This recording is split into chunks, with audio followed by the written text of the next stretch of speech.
It's no secret the Bowling Green football program will be in the trenches this upcoming season. However, not without a new head coach that is instilling in them a maniacal maniac mindset. Say that fast 3 times. Scot Loeffler, a former Michigan Wolverine, has learned under some of the best college football coaches in the game, from Lloyd Carr to Urban Meyer. Now Loeffler is attempting to turn BG back into a winning program. He's our latest guest for our No Days Off segment. First off, Coach, what is a maniacal maniac? Maniacal maniac. Been associated with a few of them. Mm-hmm.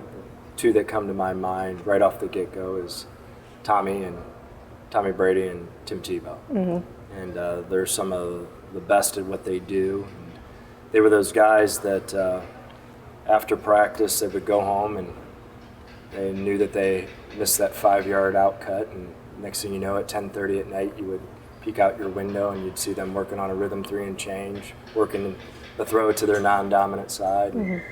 Actually, where I first heard it was what a maniacal person was, is listen to Kobe Bryant talk to the Patriots. Mm-hmm. He talked about being maniacal, and there's certain people in this world that will wake up at 3 o'clock in the morning and go shoot 500 free throws like he used to. Mm-hmm.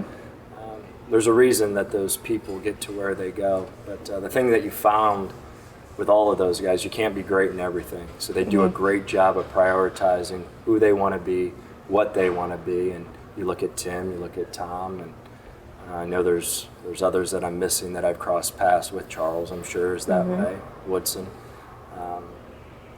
They understand that most of them it's their faith, most of them it's their family, most of them it's their job, and there's not much after that. Mm-hmm. Andrew and David both mentioned that when asked about your coaching style. So why is it so important to bring a maniacal maniac mindset to these BG Falcons? Yeah, I'm hoping in a few years that you won't see me running around acting crazy in practice, because but we need to show these guys the intensity, the leadership, how we do business inside and out, and not a lot of them have seen how it's supposed to be done. Mm-hmm. And what we're trying to do as a staff is we're trying to establish our culture, teach them how we want it, teach them that intensity.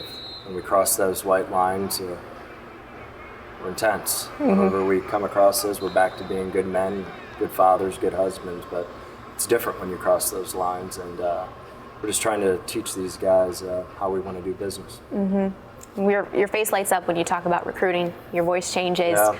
At one point, you were #1 in the MAC with recruiting. This team has won 9 games over the last 3 seasons. How are you getting athletes to commit to Bowling Green? First, we have a great place, and we've got great tradition, good academic foundation, and Bowling Green's a great place to live. But there's no secret.